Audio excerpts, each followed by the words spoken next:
တချင်းလေးတစ်ပုတ်ဆိုမီလို့အပြင်းထန်ဝေဖန်မှုတွေခံနေရတဲ့အဆိုတော်မေတ္ထားဆွေပရိသတ်တွေရဲ့ချစ်ခင်အားပေးမှုတွေကိုအခိုင်အမာရရှိထားတဲ့လူငယ်ဆိုတော်မေတ္ထားဆွေကမကြသေးခင်ကထွက်ရှိလာခဲ့တဲ့သူ့ရဲ့တချင်းအသစ်တစ်ပုတ်ကြောင့်လူမှုကွန်ရက်မှာအပြင်းထန်ဝေဖန်မှုတွေနဲ့ရင်ဆိုင်နေရပါတယ်။ငယ်စဉ်ကလေးကတချင်းဆိုပြိုင်ပွဲတွေကနေတဆင့်ပရိသတ်နဲ့ရင်းနှီးခဲ့ပြီးတော့ရင်ကျေးသိမ်မွေးတဲ့အပြုအမူတွေဘာသာရေးလိုက်စားမှုတွေကြောင့်လူကြီးလူငယ်မရွေးအားပေးခဲ့ကြတဲ့အဆိုရှင်တူဖြစ်ပါတယ်။ဒါပေမဲ့အခုခါမှာတော့တိုင်းပြည်ရဲ့လက်ရှိအခြေအနေနဲ့လုံးဝမအပ်ဆက်တဲ့တချင်းမျိုးကိုတီးဆိုလိုက်တဲ့အတွက်ပရိသတ်တွေရဲ့မကျေနပ်မှုတွေဝေဖန်မှုတွေကိုအပြင်းထန်ခံနေရပါတယ်။လာရန်အောက်ကကုမှုတလို့အမည်ပေးထားတဲ့ဒီတချင်းကိုမေတ္ထားဆွေကတီးဆိုထားတာဖြစ်ပြီးတချင်းရဲ့အနှစ်သာရကတိုင်းပြည်ကိုအုပ်ချုပ်နေတဲ့ခေါင်းဆောင်တဦးကိုရည်ညွှန်းပြီးတော့ချီးကျူးဂုဏ်ပြုထားတာကိုတွေ့ရပါတယ်။တိုင်းပြည်ရဲ့အမောင်ထုကိုလင်းလက်စေမဲ့လာမင်းကြီးအဖြစ်နိုင်ငံခေါင်းဆောင်တဦးကိုတင်စားတီးဆိုလိုက်တာကပရိသတ်တွေရဲ့ဒေါသကိုစွာပေးလိုက်တယ်လို့ဖြစ်နေပါတယ်။တချင်းရဲ့အနှစ်သာရကိုကနိုင်ငံခေါင်းဆောင်တဦးကိုကဲတင်ရှင်အဖြစ်နဲ့ပုံဖော်ပြီးဖို့ရည်ရွယ်ချက်နဲ့ရေးသားထားတာဖြစ်ပြီး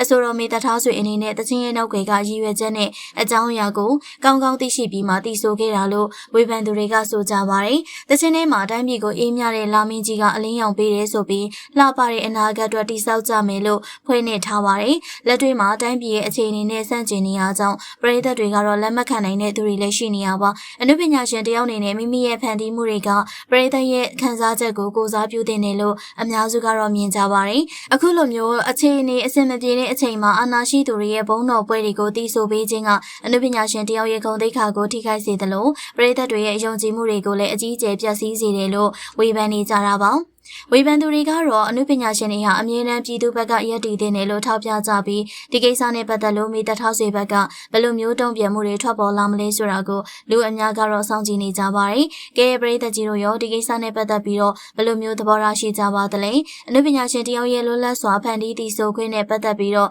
ဒီသချင်းကတကယ်ပဲဝေဖန်တဲ့နယ်လို့ထင်လားဆက်လက်ပြီးတော့အားပေးတဲ့နယ်လို့ထင်လားမိမိတို့ရဲ့အမြင်ကို comment မှာဝင်ရောက်ဆွေးနွေးပေးပါအောင်ရှင်။